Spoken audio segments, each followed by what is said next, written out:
Try ಮಾಡಿ ಆಚಿ chicken masala. ಆಚಿ chicken masala. ಯಾವುದೇ ಕ್ಷಣದಲ್ಲೂ ಕೂಡ ಬೈರತಿ ಬಸವರಾಜ್ ಶರಣಾಗತಿ ಆಗುವಂತ ಸಾಧ್ಯತೆ ಇದೆ. ಬೈರತಿ ಬಸವರಾಜ್ ಕೋರ್ಟ್ಗೆ ಆ ಶರಣಾಗತಿ ಸಾಧ್ಯತೆ ಇದೆ. ಕೋರ್ಟ್ ಬಳಿಯೇ ಕಾದು ಕುಳಿತಿದ್ದಾರೆ ಸಿಐಡಿ ಅಧಿಕಾರಿಗಳು. ಶರಣಾಗತಿ ಮುನ್ನವೇ ಬಂಧನಕ್ಕೆ ಈಗ ಒಳಪಡಿಸಲು ತಯಾರಿಯನ್ನ ಮಾಡಿಕೊಂಡಿದ್ದಾರೆ. ಸಿಐಡಿ ಕಣ್ತಪ್ಪಿಸಿ ಕೋರ್ಟ್ಗೆ ಬರ್ತಾರಾ ಬೈರತಿ ಬಸವರಾಜ್? ಬಹಳ ಕುತೂಹಲಕ್ಕೆ ಎಡೆ ಮಾಡಿಕೊಡ್ತಾ ಇದೆ ಈ ಪ್ರಕರಣ.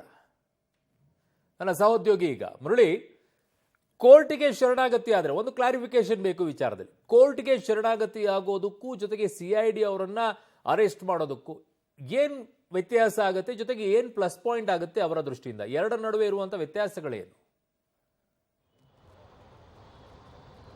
ಅರುಣ್, ಇವತ್ತು ಸುಪ್ರೀಂ ಕೋರ್ಟ್ನಲ್ಲಿ ಅರ್ಜಿ ಯಾವಾಗ ವಜಾ ಆಯಿತು, ವಜಾಗಂತ ಕೊನೆಯ ಹಂತದಲ್ಲಿ ಬೈರತಿ ಬಸವರಾಜ್ ಅವರ ಪರ ವಕೀಲರ ಮುಕುಲ್ ರೋಹಟಗಿ ಅವರು ಒಂದು ಮನವಿಯನ್ನ ಮಾಡಿಕೊಂಡ್ರು. ನಾವು ರೆಗ್ಯುಲರ್ ಬೇಲ್ಗೆ ಅಪ್ಲೈನ ಮಾಡ್ಕೊಳ್ತೀವಿ, ಅದನ್ನ ನೀವು ಕನ್ಸಿಡರ್ ಅನ್ನ ಮಾಡಬೇಕು ಅಂತ ಹೇಳಿ ಹೇಳಿದ್ರು. ಆ ಸಂದರ್ಭದಲ್ಲಿ ಸುಪ್ರೀಂ ಕೋರ್ಟ್ ಅದಕ್ಕೂ ಕೂಡ ಆಸ್ಥಾನ ಮಾಡಿರುವಂತದ್ದು. ಕೆಳ ಹಂತದ ನ್ಯಾಯಾಲಯದಿಂದ ರೆಗ್ಯುಲರ್ ಬೇಲ್ ಏನಿತ್ತು, ರೆಗ್ಯುಲರ್ ಬೇಲ್ ಅನ್ನ ಮುಂದೆ ಏನೋ ಅರ್ಜಿಯನ್ನು ಹಾಕೊಂಡು ಬರ್ಬೋದು ಅಂತ ಹೇಳಿ, ಆ ಹಿನ್ನೆಲೆಯಲ್ಲಿಯೇ ನ್ಯಾಯಾಲಯದ ಮುಂದೆ ಹಾಜರಾಗುವಂಥದ್ದು. ನ್ಯಾಯಾಲಯದ ಮುಂದೆ ಹಾಜರಾಗಿ ನ್ಯಾಯಾಂಗ ಬಂಧನಕ್ಕೆ ಒಳಗಾಗಿ ಅದಾದ ನಂತರ ಜಾಮೀನನ್ನ ಪಡ್ಕೊಂಡು, ರೆಗ್ಯುಲರ್ ಬೇಲ್ ಏನಿತ್ತು ರೆಗ್ಯುಲರ್ ಬೇಲ್ ಅನ್ನ ಪಡ್ಕೊಂಡು ಅದಾದ ಬಳಿಕ ತನಿಖಾಧಿಕಾರಿಗಳ ಮುಂದೆ ವಿಚಾರಣೆಗೆ ಹಾಜರಾಗಬೇಕಂತ ಪ್ರಯತ್ನಗಳನ್ನ ಮಾಡ್ತಾ ಇರುವಂತದ್ದು.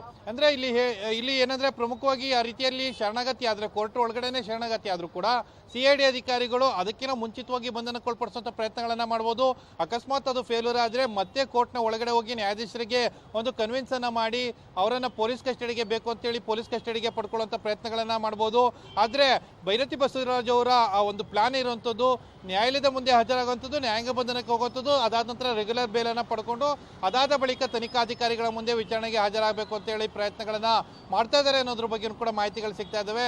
ಆದ್ರೆ ಯಾವ ರೀತಿಯ ತಂತ್ರವನ್ನ ಪಡೆಯೋದ್ರಲ್ಲಿ ಯಶಸ್ವಿ ಆಗ್ತಾರೆ ಅನ್ನೋದ್ರ ಬಗ್ಗೆ ಕಾದ್ ನೋಡ್ಬೇಕಾರಂಥದ್ದು. ಸಿಐಡಿಯು ಕೂಡ ಇದನ್ನ ತುಂಬಾ ಗಂಭೀರವಾಗಿ ಪರಿಗಣಿಸಿದೆ.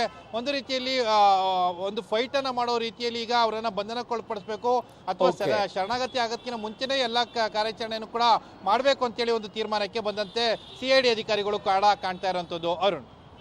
ಓಕೆ ಮುರಳಿ, ನಿಮ್ಮೆಲ್ಲ ಮಾಹಿತಿಗೆ ಧನ್ಯವಾದಗಳು.